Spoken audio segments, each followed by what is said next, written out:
welcome to Joy Unfiltered. I'm Rachel, and this is a podcast about joy. Not the shiny, performative kind, not the everything happens for a reason kind. This is joy as a strategy, a way to stay steady when life feels loud, a way to stay human when things are hard, a way to lead, love, and live without burning out or checking out. Some episodes will be just me. Some will be honest conversations with people who have lived their way into a deeper, truer joy. No fixing, no bypassing, just real stories, real tools, and room to breathe. Let's get into it.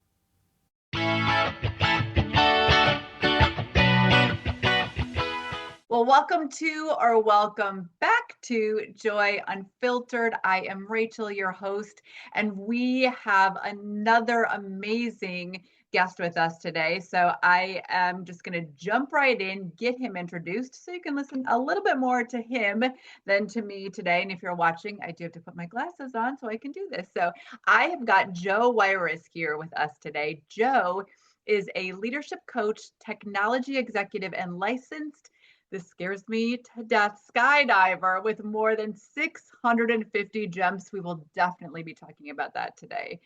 Joe serves as vice president of Anthem Engineering, a technology consulting firm supporting mission-critical intelligence community and U.S. government programs.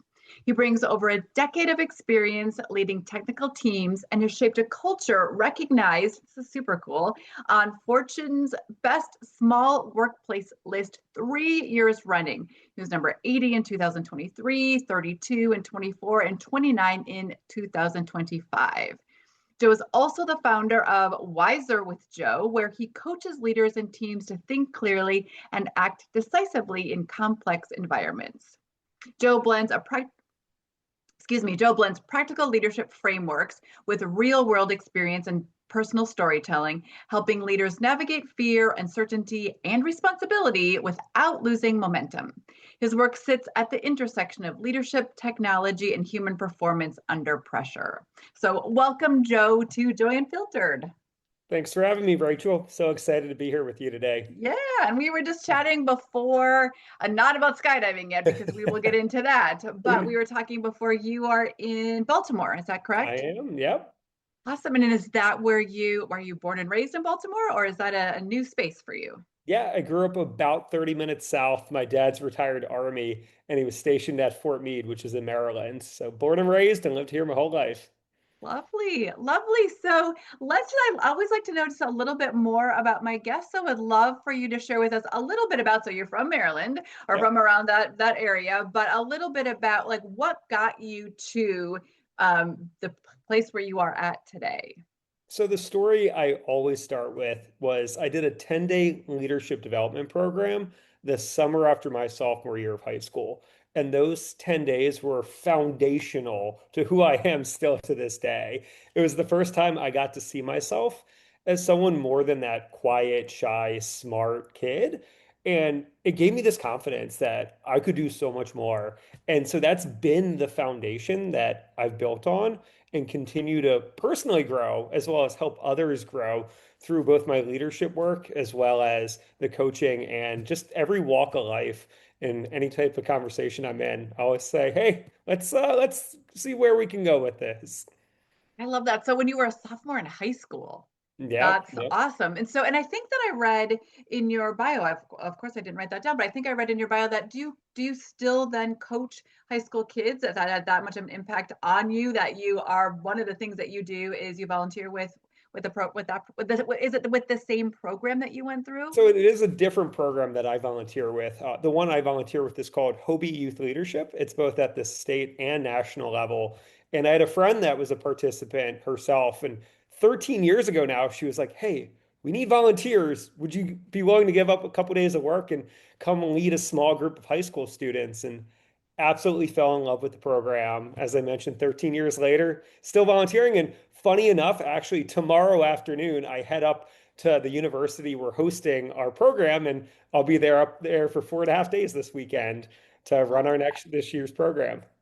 I love that. So it feels like full circle. So the story you tell and then being able to give back to kids, that's awesome. So we will get to some of the leadership stuff, but the thing Sure. that I noticed most about Joe's profile when I read it was this whole skydiving thing. And I will tell you, and I don't know if I've shared it with on my podcast, I share a lot of personal stuff, but I am a fear of heights is definitely something that I have. I even took when I was in my 30s, I'm in my 50s now, but I took a in my 30s, I took a trapeze lesson because I Ooh. thought I am gonna like I didn't jump out of a plane, but I'm like, I am going to confront my fear head on.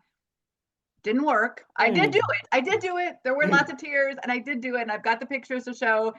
Not sure that it solved my problem, but you know what? I tried. So, how does one get into deciding to jump out of a plane? Let's just start there. Yeah, so the very first jump I did was way back in 2017, doing a road trip up to Chicago with some friends to visit more friends. And the one person was like, "Hey, while we're up there, you want to go skydiving?" And for me, life has been a journey of growth. I was petrified of heights when I was younger. Didn't go on my first roller coaster till I was like 14. And so I said, "Hey, what's one more challenge, one more level of fear to get over?" And so we did that first tandem back in 2017, did another one in 18, did another one in 2020, and then finally in 2021 is when I actually started really getting involved in the sport. Okay, so I still need to know what okay, I get maybe, although I still don't, like maybe the first jump, Sure, sure. maybe the second jump. How does one get from that to 650 plus jumps? Yeah, so two-part answer. And I got to update my bio. I just hit 700 jumps this Oh, past weekend. I'm at oh like my goodness, 715 congratulations. now. If I don't even know if I want to say that, but congratulations for Yeah, someone who so likes their feet on the ground. for me, that third tandem that I did, so most people you go, you're attached to someone, that's the experience. The third tandem, I went to a drop zone in the middle of Virginia called Orange Skydive, like the color. And while we're there, my friend's talking about, hey, maybe I could get, or she could get her license. And so the instructors were like, hey, you can still do your just normal tandem jump, but we'll give you an altimeter. You can see how high you are. We'll teach you how to pull your own parachute, and we'll teach you some body maneuvers. And my friend's like, yeah, yeah, yeah, yeah. The woman checking us in looks at me and was like, I'm like, Funny enough, what happens? Give me my own altimeter. I see how high I am. They teach me how to deploy my own parachute. And so I get down to the ground and I realize that skydiving for licensed jumpers, so someone that can jump by themselves, is so much more than just falling straight down and going or the entire time. It's a sport. There's actually many different sports within skydiving. And for me, I also love just growing in the competitive nature.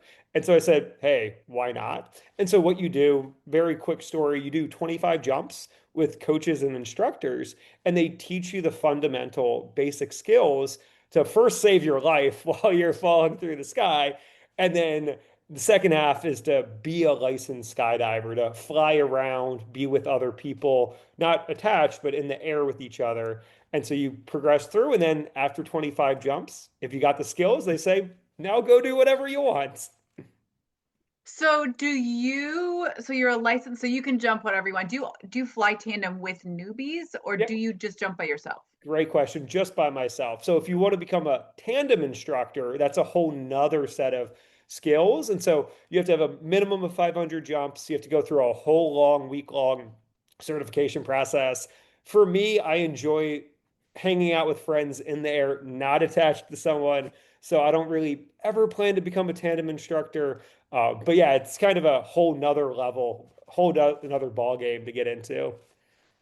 Okay, still have zero desire, but I'm also assuming that you have spent some time because based on your profile, you've spent a lot of time thinking and analyzing things. And I think that is Yep. somewhat from your tech background. But like let's transition, and I don't think it's even a hard transition, but Sure. transitioning from doing skydiving, jumping out of a very good, safe plane into the abyss to like what did that teach you about leadership? And I'm sure there are lots of different levels that you thought of. So Sure. I'm just going to leave the question super open so you can start where you want. Yeah, so many lessons, both in life and leadership. Feel free to jump in and cut me off if I go too far into it. But for me, it's to the word you used was risk and understanding the situation you're in. And so for leadership, we get into these leader situation scenarios where we sometimes get overwhelmed and we don't know what to focus on. There's so many priorities. And for skydiving, especially when you're that student and you're learning, they really try to distill down the things, the riskiest pieces you need to focus on. And they really limit the amount of information, the things you have to think about while you're falling 120 miles an hour through the air because you're going to get overwhelmed. And so when I coach leaders, when I'm personally in a leadership situation, I really always look at risk and priorities hand in hand. How do we take a step back and look at the most important things? What are the actual priorities, either from a risk perspective or maybe an impact perspective, that are the top one, two, maybe three things we need to think about, and that's it.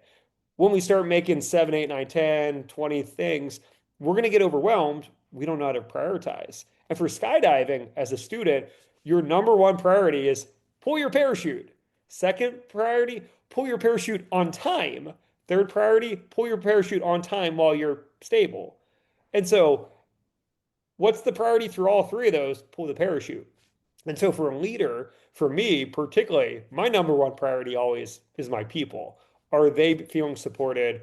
Are they feeling like they're part of something important? Do they feel like that they have blockers or don't have blockers in front of them, etc.? And so, of course, we have bottom lines, we have other priorities, we have clients, we have customers, but number one, number two, number three is always, am I supporting my people? And how am I doing that either in that psychological safety way, again, risk, or more on that impact side? Are we setting them up for success? Are we removing the things in front of them that are blocking them? And so again, for skydiving, that was for me the easiest way for me to analyze what I was willing to put myself into personally. And then also when I think about putting people into their challenging situations, how do we distill and dumb down, but I don't like the word dumb down, make it simpler for them so they can succeed.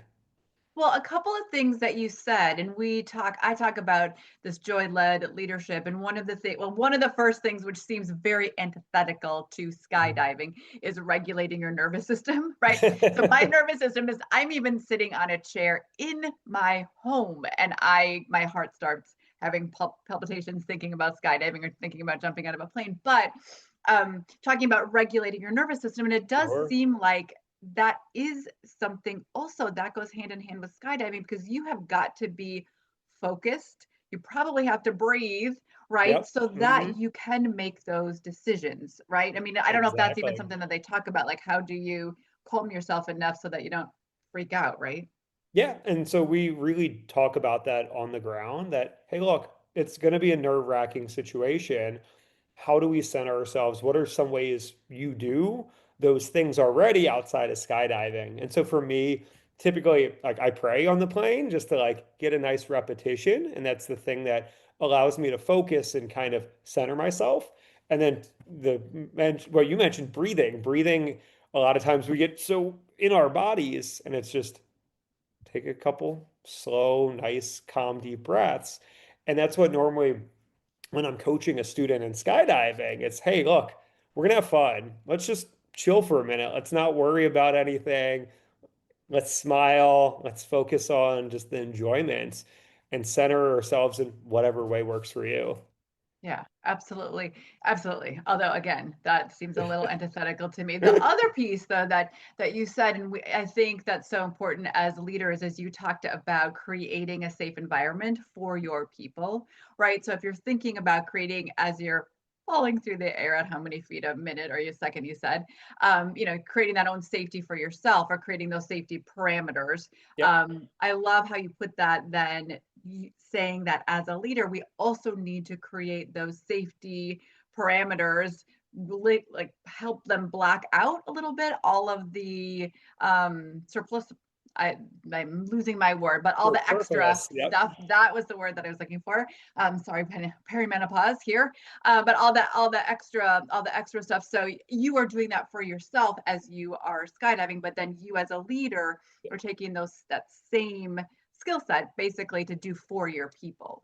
Exactly. The concept I love to talk about is guardrails and guidelines. So, what are the guardrails we're creating for our people where they know that, hey, if I start hitting that guardrail, I know Joe is going to come in as my boss, as my leader, as my mentor, or this other person will come in and save my life in skydiving, or maybe save my life hypothetically in the workforce where I won't cross that line where I'm afraid I'm going to get fired or another boss is going to look down on me or my team's going to want to leave. And so you create those guardrails, but you make sure you acknowledge and let them know. So then that way, if they do hit up against that guardrail, they're not like, whoa, why'd Joe come in and stop me? Because that can break trust if they don't understand. And then, of course, guidelines give them that flexibility, give them that ownership, and recognize that just because I might approach a situation one way, I might solve a problem one way, someone else might do it entirely differently. And giving them those guidelines, but recognizing as a leader that my way might not be best. And even if their way goes a little bit sideways, if they're in those guardrails, then it's free game for them to keep doing what they're doing. Yeah, I love that because I think we've had lots of conversations about that as well as how do you both trust that I mean, know that you're trusting that the person is ready. So that Oh, as the skydiving analogy, if we keep with that, that your instructor is like, nope, you're ready because you have demonstrated these skills. But it's exactly. also a little bit of letting go and saying, okay, like now you need to try it by yourself. So doing that for our employees as well or for our team to say, yep, and you might do it a little bit differently. I love that you put that in there too, because you're right. That is why we have teams, right? If we just wanted a bunch Mhm. of the sameness, we would have to do it all ourselves. And that would be awful and boring and we would never get any work done, right? Exactly. It's really that letting go piece, that recognizing at some point, if we want them to learn how to fly, if we want them to be self-sufficient and maybe take over our jobs one day, that you have to let go. You have to let them understand where they can fly around to and ultimately succeed in their own way. Yeah, I love that. And I like that whole conversation about guidelines and what did you say? Guidelines and guardrails. Guardrails. Yep. Guidelines and guardrails. I'm gonna definitely gonna use that. Plus I love words. So, the G and the G fit together nice. So Exactly. guidelines. So it's always easy to remember that way too. So talking about that, one of the other things that you have dealt with and that I said before is seems like you're a little bit of a, if I can say, a little bit of a data nerd. Yep. You like data. In fact, I read at one point, and I cannot believe that you did this. I'm kind of curious about even how you did it, but you tracked every minute of your existence for 4 years. I can't even like track Years. food. Like I tried it, I used to be a wellness coach, and I would have people track their food, and I'm like, and I know it's hard. Just do it for 2 days Yep. as well as you can. So you tracked every minute of the day or every minute of your existence for 4 years. I did. I did. Okay, first why, and then what did you learn? Yep, I get that question. Joe, why? Why?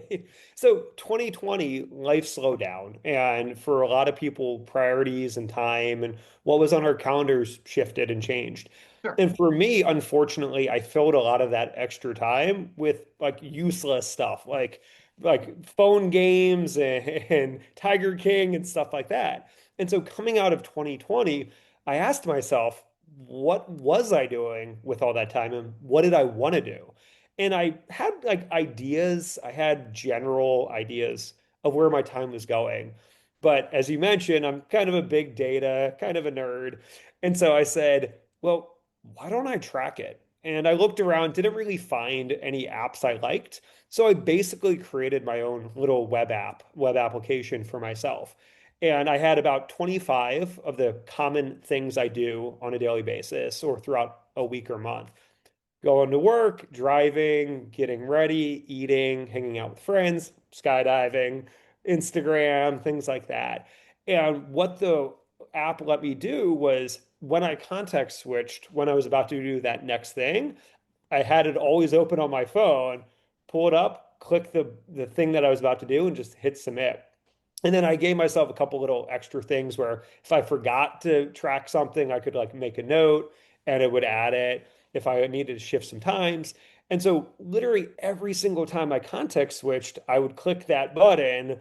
It was about 18 times on average a day. So whatever that math is times 4 years. And so that was kind of the why and the how. And what I recognized through all these 4 years was I had so much data about my life. And I made some small changes. And like the second year, I was like, dude, slow down on social media, read a little bit more, spend a little bit more time with like family. But I didn't make any big shifts in my life. I was still spending average amounts of time on time sinks, and I wasn't really putting time, energy, and passion into the things that I knew would shift my life, particularly around joy and happiness, Hmm. in Hmm. the ways I wanted. And so finally, after 4 years, I was like, dude, come on, smack some sense into yourself, stop tracking your time, and actually make systematic changes. And so the lessons learned, if I can kind of get on like the lessons learned trend for a second, one, particularly in the US, we spend so much time tracking our steps, our weights, our calories, our time. So that's just one. And we have to think about the amount of time. Two, at least for me, and I think for a lot of people, we already generally have an awareness of what that looks like. Okay, I don't really walk that much. I know I shouldn't have eaten that 4 pieces of cheesecake. I know I don't sleep enough. And then three, the most important part, what are we actually doing? What are the changes we're making and why or why not? And my company, Wiser with Joe, it's WYSER because it's the why that matters. It's the purpose. And so when we start focusing on the why for the data we're tracking or not, that's what then starts making change in our life. And that makes sense. I thought the Y was for how you spell your last name, but I That love too. that It's a play on my name too. I love that the Y in Wiser is for why, the Yep. WHY. And that's really interesting because I think in my coaching too, whether it be in wellness or whether now it be with leaders and joy-led leadership, is we start with a why, right? And then I love like backing into, because sometimes, right, sometimes tracking can be useful, not for the Definitely. sake of tracking, but for the sake of knowing, because Sure. sometimes I do believe that we don't necessarily know everything. Like we can think, oh no, I spend this much time doing this, or oftentimes leaders will say, I don't have the time. Yep. Well, Yep. maybe you do, and because you probably do, right? And then that reminds me of, do you know, did you ever read the book or hear the story about Living with a Seal? So Jesse Itzler, who happens to be my hero's husband, so Sarah Blakely, the founder of Spanx, so Mhm. he also is wealthy in his own like spot. He's very um, accomplished in his own right, but he's Sure. my hero because she is. But he had this guy named David Goggins, was a Hmm. Navy SEAL, come Hmm. and live with him for a month Oh, because he wow. wanted to train for this athletic thing. And David said, yeah, I'll come live with you for a month if you do every single thing that I say without question for the whole month. I mean, and David had him do these like crazy, crazy athletic stuff. I mean, like, oh my goodness, right? But one of the things that David, his whole thing, and he does go a little bit overboard, but Yep. he's like, okay, you do have 15 minutes here, or you have a block of 20 minutes here, or you have these 7 minutes here that you're doing nothing, right? Yep. Nothing, right? Yep. And if we look at those things and can we reorganize, and Jesse's comment, among other things, at the end of that experience was, you know what, I did find more time because I was hyper aware Yep. of those things. Now, it wasn't for 4 years and maybe it wasn't down to the minute, but it is, I think there's both and, right? Of About, course. yes, data can be helpful, but to your point, starting with the why first and knowing then, oh, this data that I'm going to track for a small amount of time is going to be useful information so that, to your point again, you can make changes and not just collect data. Exactly. You were spot on. It's that awareness piece where we might not know exactly what's going on. And so it's the how do we track it for just enough time, build the awareness based on what we're trying to accomplish or understand, and then start making those changes based on it. Exactly. Right, because you're right. We honestly don't make, I mean, I talk a lot about food or about Mm, other ways that we spend our time. Most people can go to the grocery store without a list because we kind yep. of eat the same seven foods all the time, right? Or we do the same things all the time. Too And many once you, chicken nuggets. right, right. I mean, and but once you're aware of that and you can see that on a piece of paper, you're like, oh, I don't need to track anymore because I know. But Yeah. yeah, so Well, and to fascinating. your food point, so I actually tracked my calories back in January for the first time literally ever for about 3 weeks. And it was to your exact point, fascinating because I had a general awareness of my caloric intake and all the other different nutrients. But what I recognized, particularly around ultra processed food, was, oh yeah, some of those hyper palatable foods, I just ingested 1,500 calories without really thinking about what I just did. And so, again, to your exact point, sometimes that little bit of tracking, a little bit of awareness brings so much more change than doing 4 years worth of minute by minute tracking. Or having a Navy SEAL come live with you and that you have to get up at midnight to go for like a Exactly. 6 mile run in the rain or something. I mean, Yep, crazy. exactly. Although really interesting book if anybody's out there if you haven't read it. I'm a love-hate relationship with David Goggins, but I think he's got some good things to say. And Jesse Itzler has a really good writing style. So or listen to it anyway. Just for those of you listening, just I'm we gonna write talk it about down books. myself. We talk about books often, so it's a good one. That's a good one. I'll get to think about it. I'll get to your favorite book at some point in the conversation. So another thing that you had talked about before is the difference between performance and clarity, or performance versus clarity. So again, I'm going to leave the question kind of open ended. Would just like to see kind of what your thoughts are between those performance versus clarity. Yeah, especially on the leadership front, it's really what are we again trying to accomplish and why? And so many times we build these metrics and dashboards to track our team's output or production. And it's what is it really clarifying? What is it telling us? AI, as we all know, is really big right now. And one of the things that I'm not going to get too into the weeds, but basically is happening are these companies are tracking how much AI usage is happening. And what their employees are doing are they're literally just increasing their usage on anything they can think of, but not actually adding value. And Mm. so there's clarity around, hey, we know which team members and which teams are using AI as many hours a week as possible versus the ones that aren't. But there's no clarity around the actual impact and performance of those teams, their improvement of processes and things like that. And it's hilariously bad, particularly in the tech world right now, because they're trying to really use their own stuff. But again, they're tracking the wrong things. And so for me, the first thing I said when we were talking about leadership was that human-centered focus. Mhm. And it's how do we really track the things that are positively or negatively impacting our team members, not their performance, but our team members themselves? Because that's when you can create a culture of success, of sustainment, and of people that really feel like they're human and they're feeling supported. And so when you build clarity around that, when you ask questions around that, with metrics or without, that's when you really start having impactful leadership and then the ability for your teams to impact anything that they set their minds on.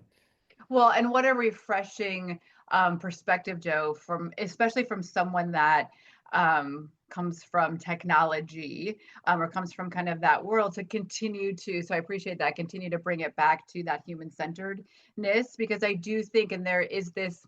We have a pendulum, and every is Yep. always going to swing, right? And our pendulum right now is into this AI stuff, and everybody's figuring out like they're scared they're going to lose their job or they're using as much, and companies are trying to use it, but again, they don't know why.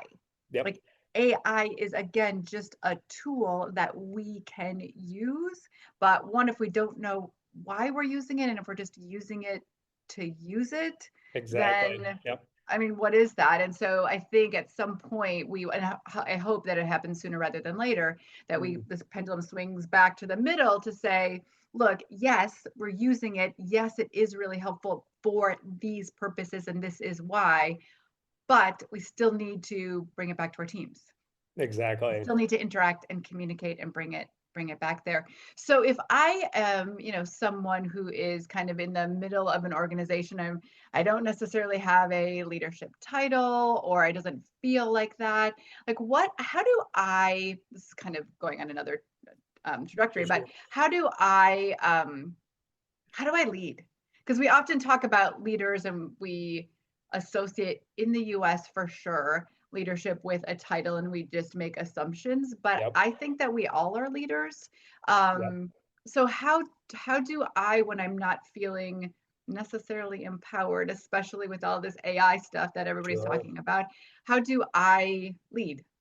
Sure, that's such a great question. And it's one of the things I talk about when I'm volunteering with the high school youth all the time, because they are so focused. And when I say they, I don't even mean youth. Everyone, particularly in the US, is so focused on titles and positionality.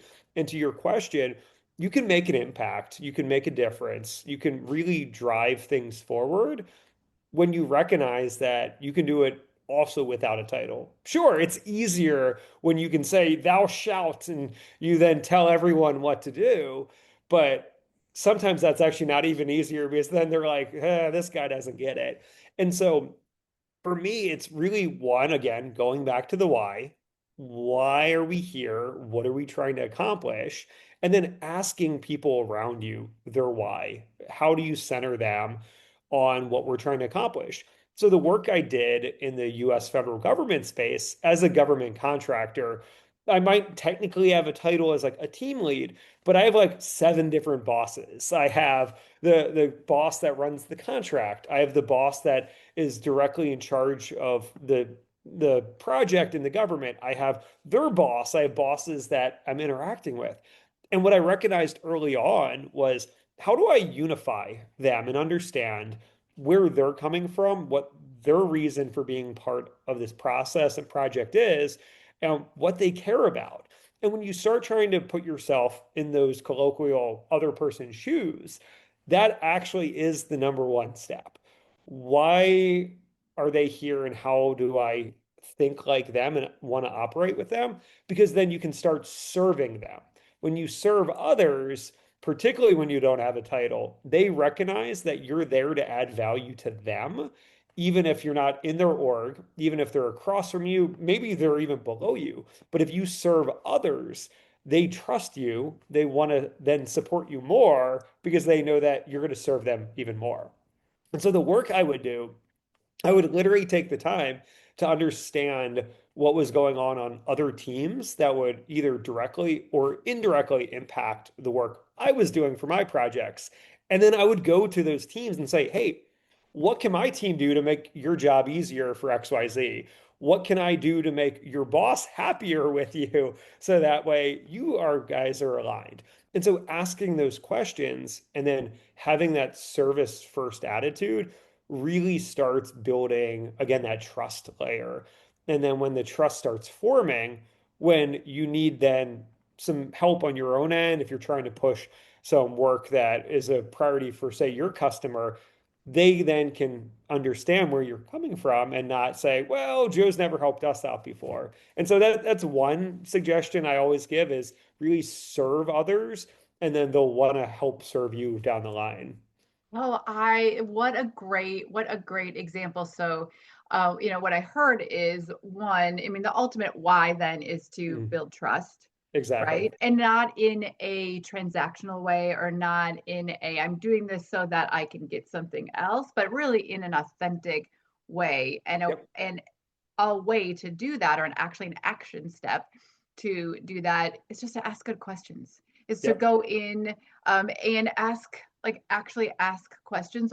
want to know the answer. Don't ask them for just the sake of asking the question, but understand how you can serve and what you can do. I love that you did that. Regardless of what side of the party that you're on. I love Cory Booker did the same thing when he was a junior senator and went and talked to every other senator Mhm. and it kind of asked those same things. And again, I think he was truly curious about Yep. getting to know other people, but it certainly has served him then in having discussions when he sits on, multi-party committees, because then you can work across lines. So same thing in Yep. an organization. If I'm an individual contributor, that is something that I can do to show leadership, is to really just get to know your people, right? Yeah. Just get to it's kind of like when you live in a community, just get to know your neighbors. So much easier. It's so much easier than when you go to the school board meetings, or when things are happening in your community, if you have built that trust because you have asked the questions, shown that it's kind of like being a servant leader, right? Yeah. Shown that you are willing to be part of, and then it does benefit you later, but don't do it just so that it benefits you later, right? Exactly. Yeah, don't do it just for the transaction to say, well, I helped you out, you should help me now. But to your exact point, that authenticity, that willingness to say, look, maybe you never scratch my back. Maybe you actually do stuff that makes it harder for me. But I at least tried to bridge that gap to make your life, your job easier to accomplish those goals. And when they see that, people can feel it. They can really, truly feel that difference of doing it to try to get something out of them, or, oh no, Joe is curious. Joe wants all of us to succeed, and Joe really wants to impact the success for everyone. And that difference is really palpable anytime you're with someone in those conversations. I mean, I mean, really, if I'm listening, it's a life lesson, Yeah. right? We can do that in our friendships, we can do that in our families, we can do that, like I said, in our communities, or wherever you are. That certainly transcends just the work environment, but is very helpful then to the mission of the organization, right? I mean, we're there to serve. Ultimately, we're there to serve a mission of an organization, or the work of the organization. So that certainly makes it easier for that as well. um, Totally had another question for you, and that one just went somewhere. I will find it in a little bit. But I know that through then the work with Wiser with Joe, did I get Yep. that right? Awesome. Like you work with leaders, so just curious about like trends that you have seen. I know we talked a little bit about AI already, but what are some leadership trends, or some things that the common things that you are seeing when you work with leaders? Well, right now it's that uncertainty piece, particularly around AI, around what the heck the industry is looking like. And so for that, and I won't really go down too much into that right now, it's all about how as a leader can we build a little bit more certainty, a little bit more trust, a little bit more openness for our people. And that's the challenge where people are so afraid of moving, of stepping out of line, of doing anything.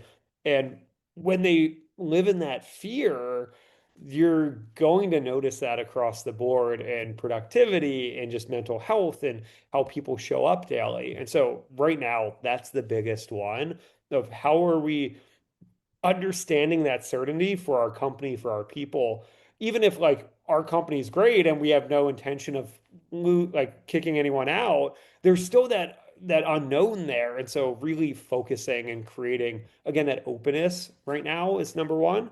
I think number two is always communication. We can always do better. I can do better. How do we communicate better as leaders? How do we create a culture where communication is open and transparent and honest and comes from a place of caring and growth. Mhm. And that's a large piece that we focus on at Anthem Engineering, which is if we're giving feedback, we're giving it intentionally because we want to support you. We want you to grow and we want you to be the best you can. And we also recognize that if we don't give that feedback sometimes, then we're not caring, we're not being intentional. And so finding that balance of communication and feedback is so important. And one of the common challenges, unfortunately, with not only leaders, but everyone we always encounter. And so it's how can I do my best in solving that challenge? And one of the tips I would leave your audience is meet people where they're at. Be willing to put yourself forward, take extra steps forward, because we can wait, we can begrudgingly wait and say, well, they should meet us halfway. But again, especially as leaders, doesn't happen a lot of times. And so if you're willing to put a little extra effort in, that also goes a very long way to building trust and supporting the people around you. Absolutely. So when I heard you say intentional feedback, let's just dive into exactly what that sounds like, because I can hear some, people that I work with, or that I've coached, or that I have worked with in when I was in corporate corporate life. Like, I intentionally told him that they weren't doing a good job. So I'm intentional. I told them that. So when you that, I'm pretty sure that that's not what you mean by intentional feedback, though. So I like language as well. So when you say that, what does that look like, or what does intentional feedback mean? That is a great question. So it's understanding what is the impact and the intent of the feedback that we're planning on giving, or sometimes not giving. It's understanding how that feedback might land and what we're trying to accomplish with that feedback. Are we trying to get an employee or another person to do more of something or less of something? And then again, why? Is it because I'm just annoyed with the thing they're doing and it makes it easier on me? Is it something that's actually causing harm or disruption for the team or another person in our company? Is it that we see that their performance is good, but we think that they can be even better? And I want to give them that feedback to encourage them to get there. And so understanding the why of the feedback then shapes the intention, and then shapes the delivery, and then ultimately, hopefully, shapes the actual impact. But of course, intent versus impact sometimes can be a mile chasm. And so, yeah, keying in on what intention means really uh, is the responsibility again of the person giving the feedback. Because as someone receiving, I can say I don't want it, or I can say I want it, but you're potentially going to give it to me no matter what. But you got to, again, first understand why you're giving it and what you're hoping the outcome will be. Yeah, no, I love that. Thank you for that. So of course this is Joy Unfiltered. So, I'm going to move a little bit into more specifically about that. And when I talk about joy, I don't always talk about that fun is necessarily part of that, but it is part of it. Sure. So one of the questions, and this I will give all the credit to Greg, and I'm going to remember his last name in a second, but he asked this on his podcast, and I just thought it was fabulous. But he asked a leader once, what would you think if you heard laughter in the hallway? Hmm. Is Oh, that, yes, right? I mean, I'll so, be like two and thumbs he's, up. Yes. yeah, yeah, and I would hope that that's where people would go. But it's interesting the response, sometimes that we get when we like hear that as leaders. We Hmm. think, oh, they're not doing their jobs, or like, why are they, what's that? So how do we cultivate as leaders, how can we cultivate a culture that embraces, and it doesn't necessarily need to be joking all the time, but embraces, having fun or having joy at work? Yeah, that's a great question as well. So many great questions. We live 40 hours plus a week in our jobs, and recognizing number one that it is such a huge part of our life. And so you have to ask yourself, well, do I want my life to be just the like cut and dry, do the work and go home? And I say that because honestly, that's how I started my career, where I was a very achievement oriented, do the work, get the job done. And why do we need fun and like happiness and work? And then when you start thinking about it, though, you say to yourself, well, yes, we want to achieve, we want to get the job done, we want to improve the bottom line, etc, but we bring ourselves to that scenario, that life, that job every single minute of every single day. And so you can only do the job so many days until you recognize that is there something of not only value monetarily, but value of who I am, what I care about, my values. And one of my values is fun and joy. And so it's how do we create an environment of our career, of our work, that brings some fun and joy into the workplace. And one is just that perception and perspective shift that, hey, they're looking at a YouTube video.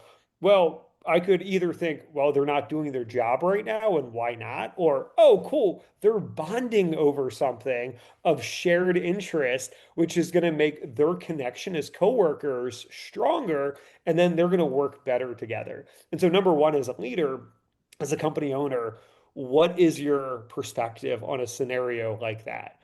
And that is the number one thing that then is going to drive everything else. If you see it as that, oh, they just don't ever do the thing I asked them to do, then you're going to have a culture like that. Of course, there's a balance in there. And so then it's how do you enhance that culture? What are the small things and large things that you're doing? One of the things that we love at Anthem Engineering is we give a personalized gift to everyone every year for a couple $100, and we spend the time to figure out what someone is interested loves this year. And so I've gotten a bottle of scotch, I've gotten a crossbow, I've gotten a virtual reality headset because we take the time to understand. And sure, some people will be like, hey, just give me the money. And it's not really about the gift, it's the intentionality, the willingness to get to know someone, taking the time, and then showing them that, hey, look, I got you a crossbow because Joe, you kind of do that zombie prepper thing occasionally. And so it's those things, again, with the why, the intention, the purpose that then build on that perspective of I want a culture, I want a workplace where people feel not only supported, but that they have meaning and that they can bring their full selves on a daily basis. Oh, and that was beautiful. I will just go back. Greg DeCoker is his name, and he has a podcast named Joy Squared. So Greg DeCoker, sorry, Greg, forgot your last name for a second. But that I think that that's a beautiful one. You brought it back all the way to the human-centered piece again. So clearly that is a focus of yours, which I appreciate as well. And it goes exactly the things that you were talking about that we talk about here around joy-led leadership. That one of the pillars of joy-led leadership is integration over compartmentalization, right? And you're right. So many of us started this work or go into work compartmentalizing ourselves, even if it's Yeah, not called for, but compartmentalizing ourselves, saying, this is my work self, this is my home self. Or we heard that, leave that at the door, you can pick it up on the way out. Well, no, we bring our whole selves to work, and we are our most creative, solution oriented selves if we bring our whole selves to work, right? exactly. Yeah, So that is definitely. exactly what you said, that if they are bonding over some silly YouTube video, amazing. Again, not for 5 hours a day, but for some period of time, so that then when there are challenging conversations or they have to brainstorm together or work together on a project, there is that level of trust and bonding and okay, we are all in this together. So Exactly. They're not adversaries, and instead they're those teammates working together. yeah, beautiful, beautiful. So what brings you joy besides skydiving? What brings you Hmm. joy? I think for me, definitely skydiving currently is number one. Um, the thing I mentioned in our kind of our pre-conversation was my theme this year and theme that I'm building off of is Joe's joyful journey. And for me, that journey is built of so many small moments. And what brings me joy is when I can just center myself in those moments, a conversation with friends, going for a walk, sitting outside on a beautiful day like today, and just being in that moment really allows me to just say, this is what joy is. It doesn't have to be this high flying skydive, but instead just the nice 70 something degree weather today, or that laugh I just had with a friend the other day. And recognizing it's those small moments that start adding up. And that's for me what's building Joe's joyful journey. It is like you're speaking our language here on the Joy Unfiltered podcast, because we talk about that all the time, that it's not the big moments. I mean, yes, big moments can bring joy, but actually the brain science says that it is those tiny moments, those consistent tiny moments that actually help us, one, Yeah. experience joy, but then build a joy-centered life or a joy-centered leadership or joy-centered whatever. That it is those tiny moments of nervous system regulation, Yeah. of just noticing, right? And I talk about macros of joy because I come from wellness. So, and the first macro of joy I talk about is you just need to notice. Like you need Mm. just need to notice. Oh my goodness, it's nice outside today. The sun is shining. That was really funny what you just said, or whatever that might be. So Joe's joyful journey. Journey. Yep. Love it, love it, love it. So I did say that I was going to reference this, and this is not to put you in the spot. If you don't have an answer, that's fine. But always love to know what people are reading or what they're listening to. Anything that you have found delightful or joyful in the last Mm. couple months? So the one that I would definitely recommend is the book Succeed by Heidi Grant Halverson, and it's a book about goal setting.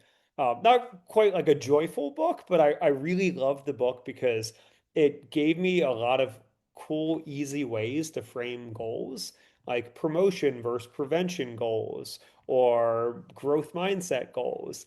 And the book does just such an amazing job breaking down how we can create goals that make more success. And of course, I'm a very achievement person. So for me, when I'm achieving, I'm feeling both happiness and joy. But yeah, Succeed by Heidi Grant Halverson was definitely one of the books I read this year that I'm like two thumbs up. Perfect. Well, I wrote that down. I have not read that one yet, so I will be putting that on my to buy list. And as people are listening, Joe, if they, I know that you have got this great coaching company, and I'm sure that there are people that are in their cars or taking a walk or doing something. They're like, I need some more Joe in my life. Tell us a little bit about what your like how you work with people, and then how can people get a hold of you? Sure, work with two people or bleh. I I know. work with people two different ways. I almost made it to the end. Okay, I One messed up a bunch of times already, so it's okay. one-on-one coaching where I'm really working with both individuals and leaders that want to reach that next level in whatever why and way that you want. And then I also love partnering with companies to come in and do leadership development trainings for several hours to a full day where we can create some of those culture building practices that start bringing things like joy into the workplace to really enhance culture and really have people want to continue to stay with you all for as long as possible.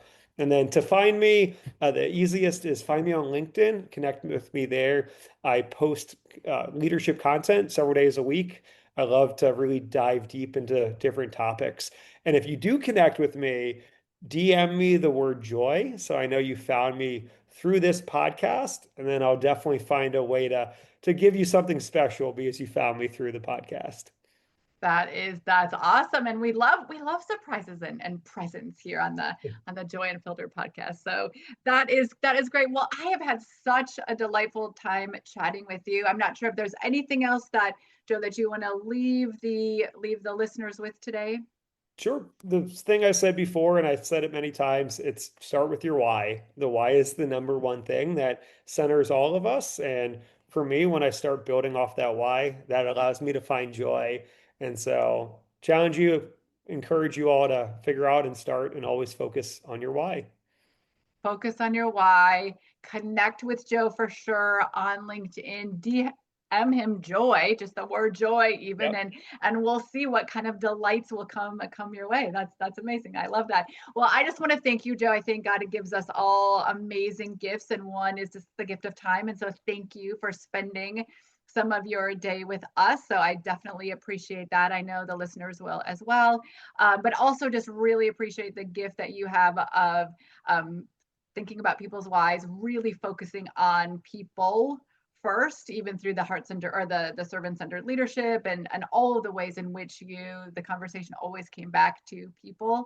So I really appreciate that about you. So thank you for that, and thank you for sharing that gift with the world. And those of you that are still listening, thank you for listening all the way to the end. I definitely appreciate you. Make sure that you subscribe to Joy Unfiltered. You do not want to miss this episode or any other. And if this was helpful, and if you just want your friends to get a little more joy in their life, or a surprise from Joe, make sure that you share this with your friends and family and whoever else just needs a little bit more joy in their life. And remember, I am Rachel, and from my heart to yours, I'm celebrating you today and every day. So have fun, live well, enjoy.